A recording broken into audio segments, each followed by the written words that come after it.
On va maintenant parler, approfondir plutôt une notion que l'on répète depuis ce matin, qui est l'intelligence collective. Et pour en parler, j'appelle à me rejoindre sur scène Damien Melik, qui est directeur de la création et des contenus chez JC Decaux. Bonjour. Je vous laisse prendre un petit micro. Alors, l'intelligence collective, l'intelligence sera collective ou ne sera pas? Joli titre. Pourquoi, Damien? Parce que, je ne sais pas si on m'entend bien. Non, le micro marche pas. On va allumer le micro.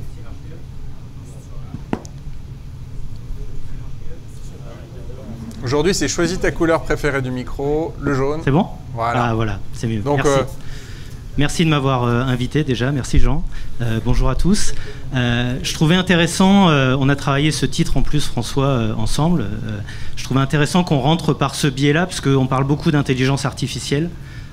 Tous les jours, il y a un article de presse sur l'intelligence artificielle, sur comment ça va transformer notre monde, nos organisations, notre business, etc. Et puis, il y a une petite voix qui ronronne autour de ça, qui est l'intelligence collective, dont on commence aussi à parler beaucoup. Je suis arrivé pour le début d'après-midi, donc j'ai entendu les premières interventions, où j'ai entendu beaucoup parler d'intelligence collective déjà, de co-création, de nouvelles formes de management, etc. Et cette intelligence collective, finalement, elle vient nourrir tous ces nouveaux modes de collaboration qu'on doit mettre en scène dans les entreprises, dans les associations, dès qu'on a besoin de prendre un certain nombre de décisions et de faire évoluer des sujets. Alors, quand on fait de la création et des contenus comme vous, qui plus est pour l'affichage urbain, on va montrer des exemples de cette intelligence collective. C'est pas forcément si neuf que ça, l'intelligence collective. Non, c'est pas si neuf que ça. Alors c'est là que je dois prendre ce petit truc, normalement. C'est pas si neuf que ça. Et en fait, moi, c'est un sujet auquel je m'intéresse depuis un an à peu près. L'évolution majeure de mon métier, c'est que, étant directeur de la création, je suis passé de la création à la co-création. C'est ça l'évolution majeure de mon métier sur l'année qui vient, qui vient de s'écouler, pardon. Et puis, en fait, en creusant un peu ce sujet, en commençant à me former sur le sujet il y a un an et demi, je me suis aperçu que des cas d'intelligence collective, il y en avait plein. Je vous laisse écouter ces quelques mots. Ah, normalement, il y a du son. Ils parlent anglais. Hein, ils parlent anglais, et à un moment, ils disent We've got a problem. We've got a problem. Vous connaissez cette phrase. C'est ce que les astronautes de la capsule Apollo ont dit à leurs équipes à Terre quand ils ont un réservoir d'oxygène qui a explosé au sein de la capsule et qui se sont retrouvés en perdition dans l'espace. Ils n'avaient plus que quelques heures d'oxygène devant eux. Pas de solution de rechange, si ce n'est de se mettre en sécurité dans une capsule de secours, mais qui ne permettait pas malgré tout de les sauver. Et donc ils ont fait appel à leurs équipes à terre, des équipes d'ingénieurs, qui se sont mobilisées, qui se sont organisées en changeant de leur organisation habituelle, qui ont mis leur ego de côté. Vous verrez que c'est un truc sur lequel je reviendrai souvent, l'ego de chacun par rapport à un objectif qu'on va se fixer. Et en un temps record, ils ont réussi à inventer un filtre que les astronautes dans la capsule étaient capables de reproduire et de substituer au filtre en place et donc de rentrer sur Terre. Donc c'est un premier exemple d'intelligence collective qui date de 1970. Je pense qu'eux, ils ont parlé de bon sens, ils ont été bienveillants vis-à-vis de leurs collègues dans l'espace et qu'ils n'avaient qu'un seul objectif qui était de les rapatrier. Autre exemple, c'est Harley-Davidson en 1983. La marque est au bord de la faillite. Et ils doivent se réinventer pour continuer d'exister. Et là, en fait, ils mettent en place un système de collaboration, à la fois entre les collaborateurs, mais aussi en impliquant la poignée de fans qui est déjà propriétaire et qui s'intéresse à la marque. Et c'est à eux qu'ils demandent finalement de trouver des solutions. De quels produits vous avez envie, quelles évolutions majeures vous souhaiteriez, comment vous souhaiteriez que votre produit évolue, etc. Et c'est dans ces ateliers d'innovation, finalement, que sont venus un peu l'ADN de cette marque, qui est que finalement, aujourd'hui, quand vous achetez une Harley-Davidson, vous achetez pas la même que votre voisin, puisque Jean nous parlait l'autre jour de l'hyper-customisation sur l'univers automobile. C'est quelque chose qu'Harley-Davidson a inventé il y a longtemps et qui l'a sauvé. Autre sujet plus près de nous, Facebook. Facebook est né en 2007, je ne sais pas si vous vous souvenez, quand vous êtes inscrit sur Facebook, il n'y avait pas le bouton like en fait. Et donc ça générait finalement beaucoup de curiosité au début, mais assez peu d'engagement. Le sujet était comment on fait revenir les gens. Une fois qu'on les a fait venir une fois, comment on les fait revenir. Ils ont organisé un hackathon interne Je ne sais pas si vous faites des hackathons, si vous avez déjà eu l'occasion, mais en gros, on met tout le monde à brainstormer dans une salle en organisant et en faisant de la création dirigée. Et puis de cette journée ou de ces sessions de hackathon sont nés le bouton like. Et aujourd'hui, on like tous, on like tout et n'importe quoi. Mais en tout cas, c'est ce qui a fait le succès de Facebook. Toujours un petit peu plus près de nous, une autre forme de co-création avec des marques plus françaises, EDF, qui en 2016 crée une plateforme de crowdsourcing qui est aussi un moyen de faire de l'intelligence collective. On n'est pas obligé de rassembler des gens dans une salle physiquement, on peut le faire via ces plateformes. Et donc là, ils ont interrogé leurs clients, essentiellement leurs clients, mais ils ont fait des appels à projets, des appels à souscription, des contributions de clients, de participants, de créatifs, de qui peut participer. Et un des premiers bénéfices de cette organisation en crowdsourcing, c'est d'avoir fait évoluer finalement le site EDF et moi, où il y a un certain nombre de fonctionnalités qui n'étaient pas forcément très user-friendly, et c'est des recommandations d'utilisateurs qui ont fait évoluer ce service. Damien, si on regarde notre assemblée, il y a peut-être certes des gens qui vont dans l'espace, qui roulent en Davidson, qui ont un compte Facebook, ça c'est plus courant. Mais comment est-ce qu'on peut tous appliquer dans nos entreprises, peut-être un peu plus petites qu'EDF, des principes d'intelligence collective ? Alors, on va y venir un peu plus dans le détail après, mais vous allez voir qu'effectivement, c'est une manière de changer la manière de penser, la manière de réfléchir, la manière d'interagir avec les gens. Alors, il y a ce genre d'initiatives, les labs, dont on a vu, il y en a un chez nos amis de Google où on est aujourd'hui. Il y en a un petit peu partout, j'en ai cité quelques-uns. On a une initiative de ce genre chez JC2Co qui s'appelle La Rue. L'idée, c'est de créer des lieux, finalement, où on va favoriser la créativité, où on va favoriser les rencontres, où on va favoriser les échanges. Alors, on peut passer par des lieux, c'est une réponse, mais le premier élément de réponse, c'est surtout de se dire comment on va mieux travailler ensemble en donnant du sens à chacune des réunions qu'on va faire, à chacun des projets qu'on va mener. Et pour ça, il y a un certain nombre d'outils ou d'approches que je vais détailler ensuite. Tout simplement parce que j'enfonce une porte ouverte, mais évidemment, on est plus intelligent à plusieurs que tout seul. Et même si on est un peu tous des natures individualistes, même s'il faut forcer le trait pour aller vers le groupe et pour aller vers l'intelligence collective, moi je suis convaincu que c'est une des clés du succès de demain pour redonner du sens sur un certain nombre d'actions qu'on a à mener dans les entreprises. Et encore plus, je parlerai un petit peu de la dimension RH tout à l'heure, mais encore plus si on veut attirer des nouveaux talents qui ont moins de 25 ans et qui pensent autrement qu'une majorité de gens qui sont dans cette salle, issus d'une autre génération. Je vous ai préparé un petit film parce que l'intelligence collective, alors j'espère qu'il va mieux marcher que l'autre, c'est finalement un courant de pensée. C'est presque une science, c'est en train de devenir une science avec ces espèces de gourous, avec en tout cas des spécialistes et des experts qu'on appelle souvent des coachs, des facilitateurs graphiques. Tout ça sont des gens qui vont créer la condition de la réussite d'un projet. Alors ça ne va pas être juste de la bonne volonté pour faire aboutir ce projet, c'est de créer le collectif, c'est des manières de travailler, c'est des manières de s'exprimer, c'est des manières de s'écouter, parce qu'on s'écoute pas toujours dans les entreprises. On parle beaucoup, mais on ne s'écoute pas toujours. C'est une manière d'être bienveillant également avec les autres, pas simplement pour être juste gentil, hein, c'est simplement pour avancer vers un projet commun. C'est de lâcher prise aussi, de se faire confiance aux autres et de lâcher prise.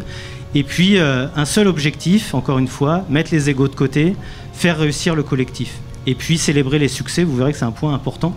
Parce que souvent, on est dans une frénésie de projet, une frénésie d'action qui fait qu'on oublie de fêter les succès, même aussi petits soient-ils, quelle que soit la nature du projet, il faut célébrer ces succès. Ça ne veut pas dire ouvrir 25 bouteilles de champagne à chaque fois, hein. C'est juste un moment, prendre le temps de se dire « Ok, là, par rapport à l'objectif qu'on s'était fixé, on y est arrivé. On peut s'arrêter avant. » Et tout ça pour donner du sens, effectivement, à l'action. Je vous passe la citation de Pierre Lévy, qui est un des penseurs de cette nouvelle science. Effectivement, c'est de coordonner les intelligences de chacun en temps réel, de mobiliser les compétences pour un projet commun et puis de mettre de côté les égos. L'ego, c'est effectivement, vous voyez, le truc le plus lourd à traîner derrière chacun, qui bloque un peu les dynamiques de projet, parce que derrière ça, il y a de la politique, parce que derrière ça, il y a la volonté de se placer, enfin, tout ça, vous connaissez par cœur. Et c'est le premier truc qu'il faut réussir à lâcher dès qu'on parle d'intelligence collective, c'est qu'on a un seul objectif, c'est la réussite du projet. Réussite du projet qui va entraîner la réussite de l'entreprise, et puis ensuite la réussite individuelle. Alors justement, racontez-nous comment vous, personnellement, chez JCDecaux, vous mettez en œuvre cette intelligence collective. Il y a des process. Alors, on s'est posé la question avec Jean et puis d'autres personnes chez JCDecaux de comment on pouvait finalement changer la perception, l'image que JCDecaux envoyait sur le marché, la relation qu'on avait avec nos clients, que ce soit nos clients annonceurs, mais aussi les agences médias, les agences de pub qui sont notre écosystème, comment on pouvait travailler différemment avec eux et comment on pouvait co-construire un certain nombre de projets qui, on le sait aujourd'hui, sont les clés de l'adhésion à un projet, de la fidélité à une marque, et puis de l'enthousiasme et une des clés du succès. Je cherchais un autre mot que je n'ai pas trouvé. C'est pas grave, je le passerai après. Je vais passer ça rapidement. On a mis en place ce qu'on appelle JCDecaux Explore. C'est un programme d'innovation qu'on initie avec nos clients. Je vais vous expliquer un peu dans le détail comment ça se passe, mais en gros, sur une journée, on invite notre client annonceur, ça pourrait être EDF, ils ne sont jamais venus en l'occurrence, mais on a eu Microsoft, on a eu Deezer, on a eu la Fnac, on a eu IBM, on a eu Samsung, voilà, on a eu un paquet de projets. Je vous montrerai le résultat tout à la fin d'un projet qu'on a initié en Explore Day. Donc on invite cet annonceur, on lui demande de venir avec un casting qu'il aura opéré, des meilleurs experts chez lui, du marketing, de l'offre, de l'innovation, d'inviter son agence de pub, d'inviter son agence média, et puis chez JCDecaux, on invite des gens de la R&D, que les équipes commerciales chez nous ne voient jamais, des gens du marketing, des gens de l'innovation, des gens de la création, et puis sur une journée dirigée, qui est un atelier, où je vais entrer dans le détail après, tout au long de la journée, on itère pour raffiner un certain nombre d'idées qui ont été émises en atelier. Juste pour que vous ayez une idée de la dynamique de cette journée, que vous voyez comment ça se passe, il y a un temps d'immersion le matin, c'est-à-dire qu'à un moment, Samsung nous parle un peu de ses innovations produits, JCDecaux parle de ses innovations produits, on s'aligne un petit peu sur un vocabulaire commun et puis des objectifs communs. Ensuite, il y a des ateliers qui sont dirigés, c'est-à-dire que c'est tout l'inverse d'un brainstorm sauvage qu'on organise dans toutes les boîtes du monde. C'est-à-dire que, ok, on va se voir pour parler de tel sujet, sauf que c'est pas dirigé, il n'y a personne qui orchestre la réunion, souvent c'est pas préparé, et au final on sort, il n'y a pas de next step, il n'y a pas de to-do list, il n'y a pas d'objectifs communs qui ont été fixés. Là, c'est très dirigé, il y a ce qu'on appelle un facilitateur, je ne sais pas si vous êtes familier du terme, mais il y a un facilitateur, donc c'est un chef d'orchestre, qui n'est pas là pour participer au débat. Lui, il est juste là pour faire le timekeeper, pour donner des consignes, pour faire avancer le groupe dans le bon sens, le faire travailler sur un certain nombre de livrables et faire qu'à la fin de la journée, on ait abouti sur un certain nombre d'idées. Je dis que l'aventure ne fait que commencer à la fin de la journée, parce que évidemment, on n'a pas un projet, on n'a pas réinventé le média de demain, ou on n'a pas fait une nouvelle navette spatiale, mais en tout cas, on a des sujets très clairement identifiés, qui sont des vrais sujets d'innovation commun avec nous, avec JCDecaux, sur lequel on peut ensuite travailler en mode projet. Vous voyez que tous les témoignages font que finalement, ça change la place de l'innovation sur la marque et JCDecaux, ça change la relation qu'ils ont avec nous, et ça leur permet de redécouvrir finalement notre média. Le déroulé d'une journée, vous le voyez, il est très timé. On est sur des temps très très courts. On a des temps de 20 minutes, 30 minutes, 15 minutes, parfois plus courts. Donc l'idée, c'est d'avoir des choses qui soient très très dirigées, où effectivement, à la fin de chaque session et de chaque temps de travail qui est assez court, qu'on appelle des sprints, on ait un livrable qui permet de passer à l'étape d'après. On ne finit pas une partie d'atelier sans avoir un objectif qui a été finalisé, qui nous permet de passer ensuite à l'étape d'après. Ensuite, on a, si vous voulez, la journée se découpe en deux grandes parties. Le matin, on va rechercher un certain nombre d'idées, donc le plus d'idées possible, que petit à petit, on va raffiner, c'est-à-dire qu'on va faire une sélection. Et encore une fois, on fait appel à l'intelligence collective et à l'intelligence du groupe pour identifier les pistes qui sont les plus pertinentes, avec par exemple, à un moment, vous avez un groupe qui formule une idée, voilà, nous on a envie de faire tel truc.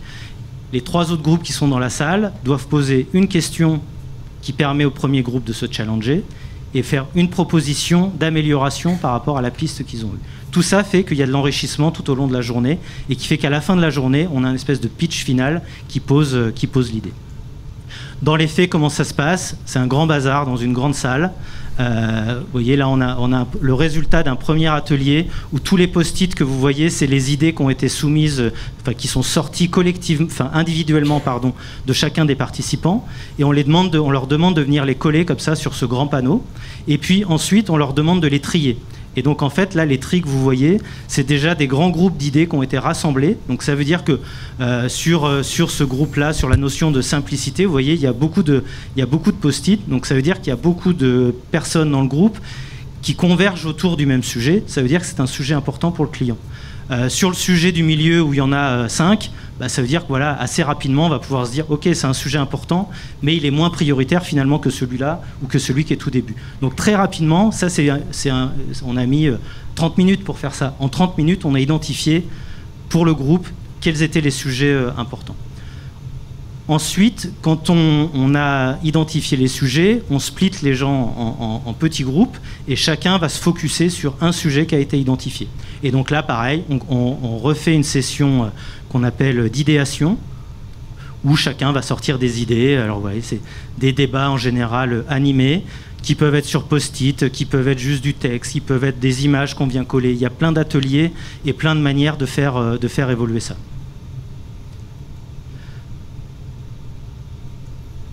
Le temps du déj, c'est aussi un temps d'idéation, parce qu'en fait, c'est une journée assez intense, à la fois intellectuellement et physiquement.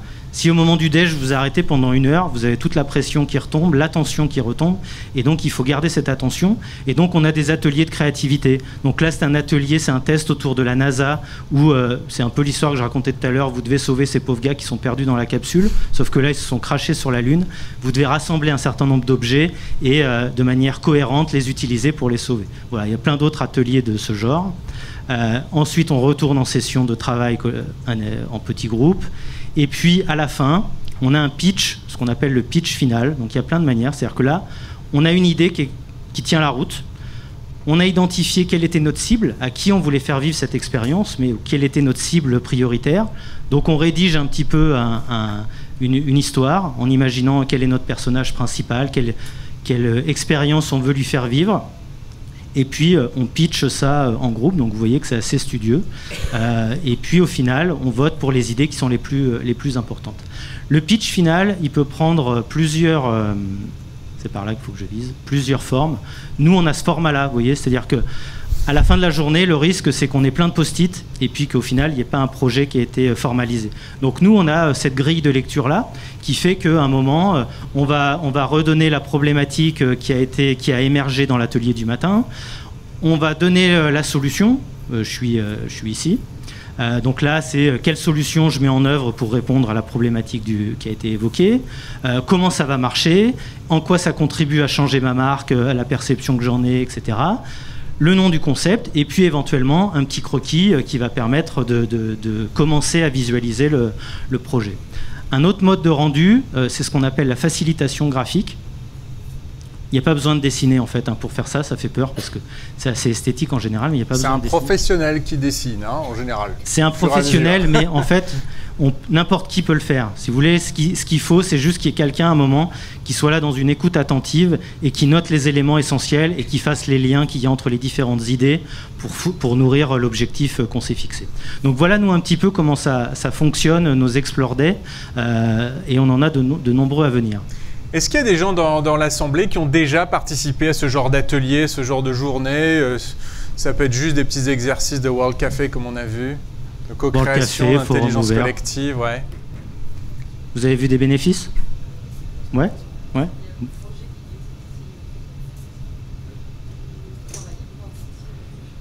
Madame dit qu'il y a des projets qui sont en train d'être travaillés et qui vont sortir prochainement. Merci.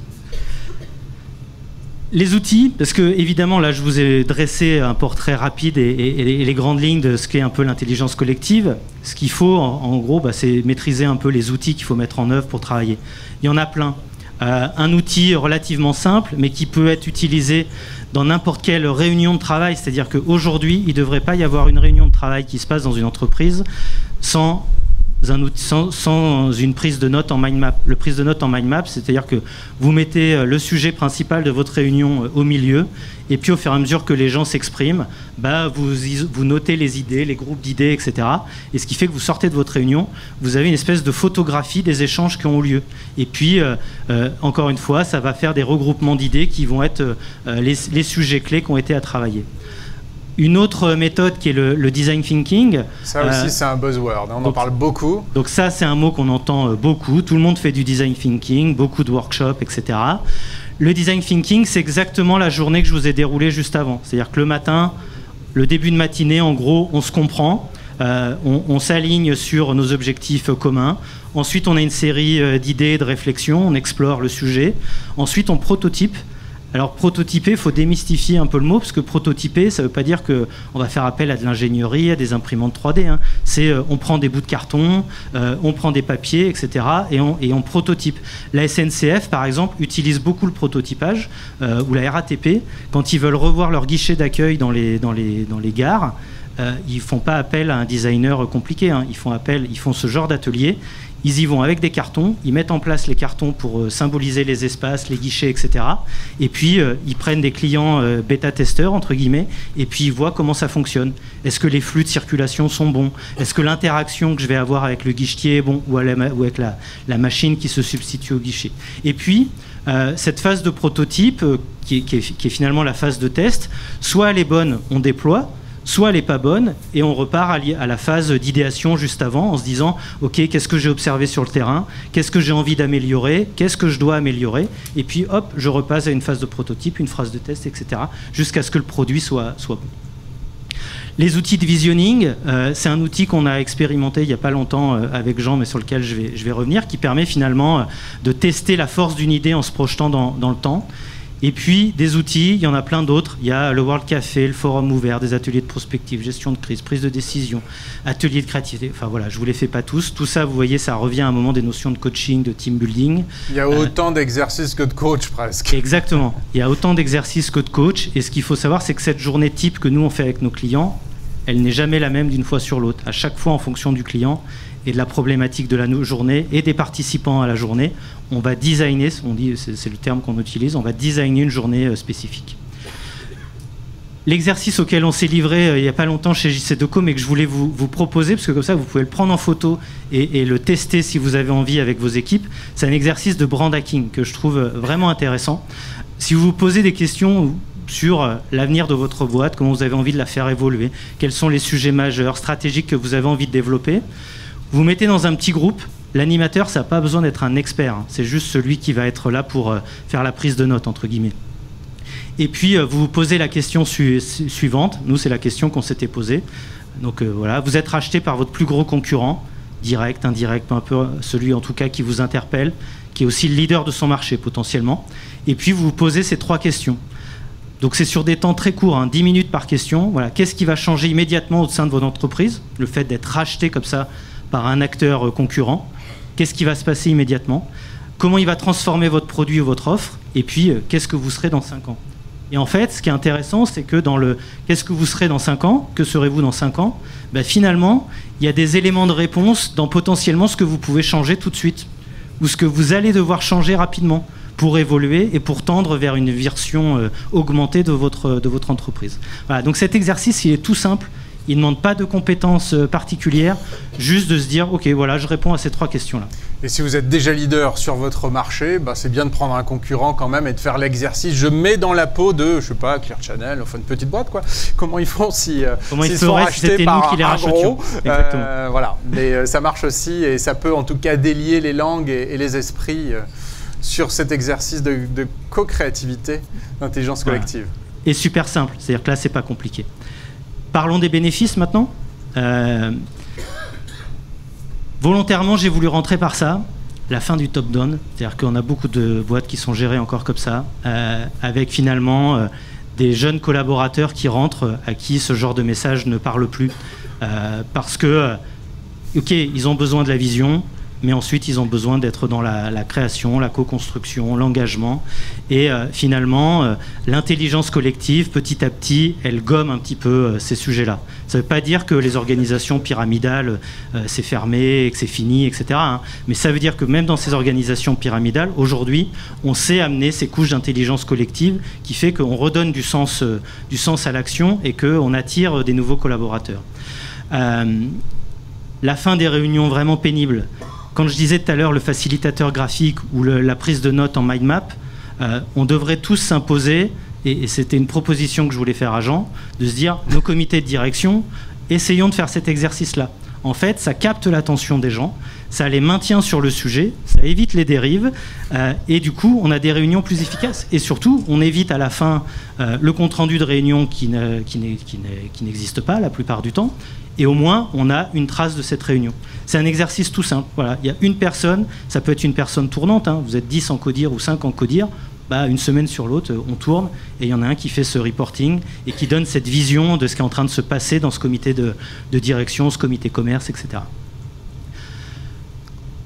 Je viens sur des choses positives maintenant. L'intelligence collective vers l'innovation collaborative, effectivement, parce qu'on l'a vu chez JC2Co, ça gomme les silos. JC2Co Explore, nous, ça a permis de mettre en contact des équipes qui ne se parlaient jamais.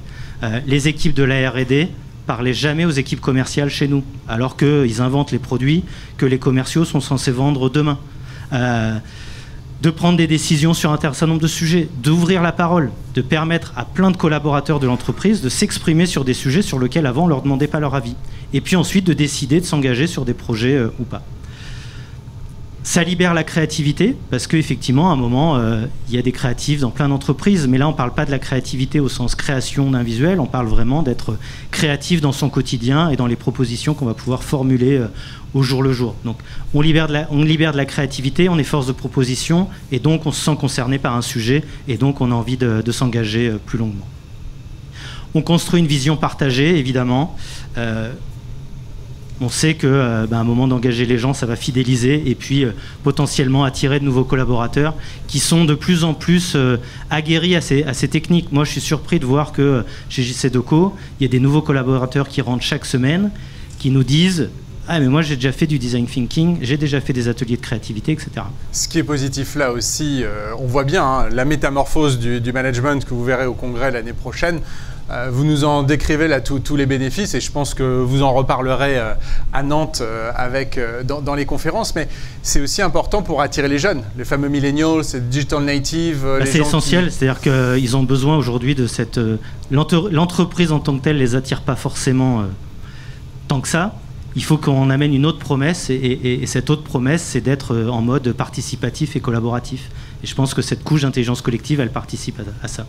On change la marque employeur. On change la marque employeur, effectivement, et ces logiques d'intrapreneuriat dont on parle beaucoup prennent du sens parce qu'à un moment, on peut s'engager effectivement dans une démarche de développement d'entreprise, mais à l'intérieur de cette démarche collective, il y a des espèces de micro-projets qui font qu'on est peut-être un peu plus intéressé par ce micro-projet-là parce qu'il nous parle plus que sur la vision globale. Voilà. Donc ça permet de diffuser finalement les engagements. Et puis cette slide-là résonne avec ce que nous disait Guy Savoie hier soir dans la pièce de théâtre Cœur de Vie. Hein. Il parlait de ses fournisseurs, il dit que ce sont des partenaires, les convives, mes clients sont des convives. Voilà, donc on abat ces silos aussi quelque part pour dire nous ne sommes pas des ennemis, mais voilà, on veut tous progresser ensemble. C'est exactement ça, ça rejoint avec la discussion qu'il y avait juste avant avec les 4 personnes sur scène, où effectivement on est là pour construire ensemble des solutions. Et donc ça participe à ça. Quand le client il a construit avec vous sa solution, il n'a pas envie d'aller la faire avec le concurrent et il a vraiment envie d'aller au bout du projet. Donc ça génère de l'engagement vis-à-vis de nos clients. Et du coup ça fait une transition parfaite, je crois, avec... le slide après, qui était effectivement, ça maintient la compétitivité de l'entreprise, puisque du coup, on va développer des nouveaux projets, on va faire naître de nouveaux projets qu'on n'avait pas identifiés, et par ce biais, on va potentiellement, je l'espère, développer le chiffre d'affaires. Pour sortir sur ce sujet bénéfice, je voulais vous montrer ce qu'on a fait avec Deezer, qu'on a reçu au mois d'octobre 2016, et on a déployé le projet en juillet ou août 2017. Donc vous voyez le temps que ça a fallu pour que ça se déploie. On est parti, leur objectif c'était de recruter évidemment des nouveaux utilisateurs. et puis de convertir les abonnés gratuits en abonnés payants. Et donc on a imaginé cette opération en aéroport. Vous savez qu'en aéroport, on peut assez finement identifier quelles sont les audiences, qui ils sont, où est-ce qu'ils vont, qu'est-ce qu'ils consomment, etc. Et donc en fonction des terminaux dans lesquels on était, il y avait possibilité de télécharger une playlist qui correspondait au mood musical du pays dans lequel vous alliez. Donc si vous alliez au Brésil, vous pouviez télécharger de manière extrêmement rapide, grâce à une solution de Wi-Fi j'ai oublié le mot, mais en tout cas un mode de téléchargement extrêmement rapide, vous pouviez télécharger la playlist qui correspondait à vos besoins. Le voyage commence dans l'avion. Exactement. Le voyage commence même à l'aéroport, avant même d'être monté dans l'avion. Qui est sur Deezer dans la salle ? Vous avez téléchargé l'appli? Oui, quelques-uns. Spotify peut-être, les autres. Voilà. Donc bon, vous êtes au courant maintenant de... Donc voilà ce genre d'opération qui permet encore une fois de créer de l'engagement vis-à-vis des consommateurs finaux. Et puis un des grands modes de pensée et parti pris de l'intelligence collective, c'est faire plutôt que dire ce qu'on va faire. J'avoue que moi j'ai fait ce chemin pendant les 1 an et demi de formation et les expériences que j'ai eues sur ces sujets-là, c'est qu'effectivement on peut parfois passer beaucoup de temps à élaborer des plans, et puis une fois que le plan on considère qu'il est parfait, on va le déployer. Sauf qu'aujourd'hui ça va tellement vite que des fois le plan il correspond plus à la situation du moment. Et donc là on est sur l'intelligence collective, le design thinking et tous ces modes de projet. Effectivement on a des projets qui ne sont pas forcément aboutis, mais qu'on déploie très très vite, et puis on les teste, et puis on les fait évoluer, et puis on retravaille dessus, et puis parfois on peut même se tromper. Et puis on se dit, bon, ok, ça marche pas, on va abandonner ce projet. Donc ça réhabilite la prise de risque, puisque finalement on a le droit de se tromper. Les entreprises, de mon point de vue, laissent pas suffisamment la place au risque. Voilà, on apprend de ses échecs. On a parlé hier soir aussi de ça.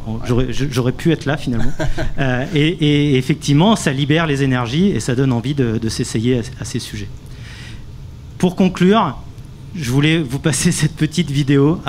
J'espère qu'elle va marcher. Elle ne va pas marcher.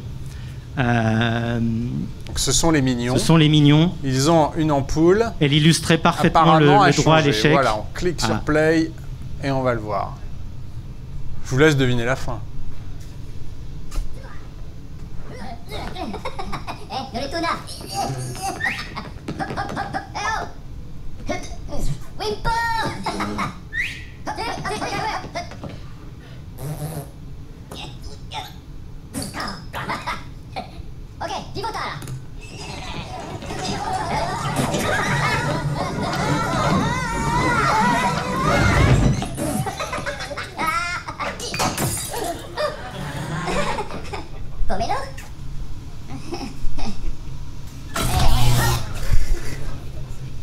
Voilà un exemple d'intelligence collective qui n'a pas marché. Ils avaient un problème, ils se sont bien coordonnés pour le solutionner, et pour autant ça a foiré. Mais c'est pas grave, on leur en veut pas, parce qu'ils ont mis plein de bonne volonté pour y arriver, et ils ont essayé. Ça marche pas à tous les coups. Merci. Ça ne marche pas à tous les coups, mais il faut essayer. Merci beaucoup. Est-ce qu'il y a des questions pour Damien dans la salle? Damien Melik, le directeur de la création et des contenus de JC2Co, sur ces questions d'intelligence collective. N'hésitez pas. Hein. Bon. Richard, on va passer avec les... Oui, je voulais dire, ces solutions sont très bien, superbes, mais quand on a 5 collaborateurs, comment on fait? Oui, 5 collaborateurs. Quand on a 5 collaborateurs, c'est pareil. C'est plus rapide, c'est tout. C'est-à-dire qu'on est plus rapide dans le process de décision, dans la mise en place de ce genre de pratique. Et puis, pour le coup, je crois que c'est encore plus simple, en fait. Parce que quand vous avez, comme nous, 5 directions générales qu'il faut faire communiquer, avec plein de strates décisionnaires, c'est compliqué. Là, à 5, vous pouvez tout à fait adopter ce mode de collaboration au quotidien. Ça marche aussi pour les ETI, pour les PME, pour les TPE, ouais. Pour les startups. Pour les startups, il y a des boîtes où ça fonctionne que sur ce genre de fonctionnement. On parle aussi d'élections sans candidat, pour ce genre, qui participent à la prise de décision. Voilà, il y a plein d'outils assez simples à déployer. Il y a plein de livres assez bien faits sur le sujet. Ce que j'allais dire, il y a toute une littérature accessible, et puis les outils sont gratuits sur le web. Donc, faut faire du test and learn, faut essayer. Et puis après, si vous voulez vous faire accompagner, il y a plein de consultants qui sont experts sur le sujet. Je crois qu'on a un Vous avez un consultant micro. qui... En fait, bon, je vais parler comme ça. On vous entend. En fait, vous disiez qu'il y a des gens de différents services qui viennent. Est-ce que c'est sur la base du volontariat ou est-ce qu'on leur dit il faut y aller? C'est sur la base du volontariat. C'est-à-dire C'est quand même pas mal d'y participer si on veut être bien vu. Non, même pas, François. Chez nous, si vous voulez, il y a eu un moment quand même. Tout à l'heure, je te disais, c'est la fin du top-down. Malgré tout, ce qu'il y a de bon dans le top-down, c'est qu'à un moment, on a un président qui a dit JC Deco Explore, c'est un sujet important pour l'entreprise, donc vous consacrez du temps à ce projet. C'est tout. Ensuite, ce qui se passe, c'est que l'équipe qui organise ces Explore Day, elle fait un casting. C'est-à-dire que nous, on se dit, tiens, demain, on a Samsung. Donc, on a des ingénieurs qui sont des experts du mobile. On a des gens du marketing qui sont des experts du mobile. On a toute une série de gens comme ça où le casting nous paraît adéquat. On les appelle, on leur dit, ouais, on a pensé que ce serait bien que tu viennes travailler avec nous cette journée-là sur l'Explore Day. Est-ce que tu es dispo? Est-ce que tu veux venir ou pas? Voilà. Et les gens nous disent oui ou non. Tous les gens nous disent oui en général. Hein. Ils veulent tous venir parce que finalement, quand on demande qui l'a fait dans la salle, il y a 3 personnes qui lèvent la main, donc c'est encore pas une généralité. Même si je dis qu'il y a plein de jeunes qui arrivent, qui ont déjà fait ce genre d'atelier, c'est pas une généralité non plus. Donc d'un coup, c'est une espèce d'ouverture d'esprit, de bouffée d'oxygène, qui fait que les gens viennent participer. Ils amènent ce qu'ils sont, ils amènent ce qu'ils savent, et puis ils contribuent au projet. Donc il n'y a pas d'obligation, et nous on fait un casting, et on soumet ce casting. Si on n'est pas dans le casting, on peut quand même postuler. Si vous n'êtes pas dans le casting, vous pouvez tout à fait faire savoir que vous adoreriez y participer. Et puis, quand il y a le client d'après qui arrive, on pense à cette personne en disant tiens, en plus, elle nous avait dit qu'elle voulait participer, on l'invite, quoi. J'avais fait un bilan, je me souviens plus, mais je crois que sur les 9 Explore Day qu'on a fait l'année dernière, on a invité plus d'une 50aine de collaborateurs différents dans l'entreprise. Il y a un petit noyau dur de 5 personnes qui sont présents à chaque, parce que c'est à la fois les organisateurs, les facilitateurs, et puis ceux qui amènent un peu de fluidité dans les échanges. Mais autour de ces 5, après, à chaque fois, c'est des collaborateurs différents, très souvent. Alors, est-ce qu'il y a une ultime question avant une petite surprise? Vous voulez voir la surprise? Merci en tout cas, merci de votre écoute.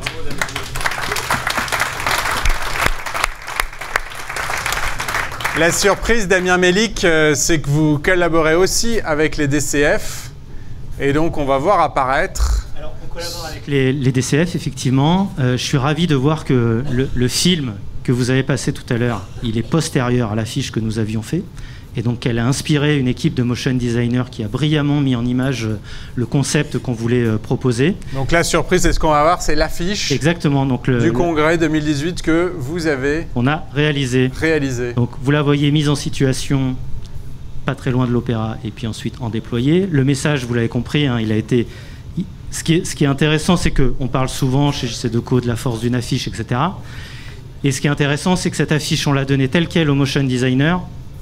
J'ai pas eu l'occasion de leur parler et ils ont traduit exactement le message qu'on voulait faire passer. Donc on peut se dire que c'est une bonne affiche puisque c'est nous qui l'avons fait en plus. On est super contents.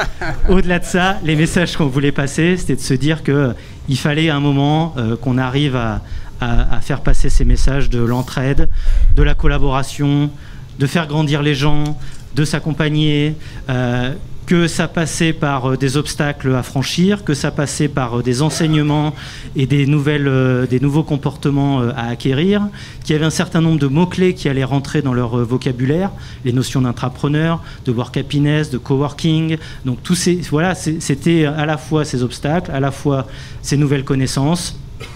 On voulait sortir du classique visuel Getty ou Shutterstock libre de droit qui fait qu'un commercial ressemble à un autre commercial et qu'on trouvait avoir quelque chose d'assez fort en sortant de ce mode d'image et en allant vers quelque chose qui était plus illustré, qui nous permettait de reposer à nouveau une nouvelle fois fortement les codes DCF en amenant à travers cette couleur vive en arrière-plan le dynamisme que vous incarnez dans chacune de vos conventions et de vos congrès.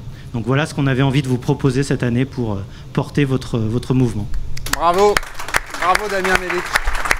Merci.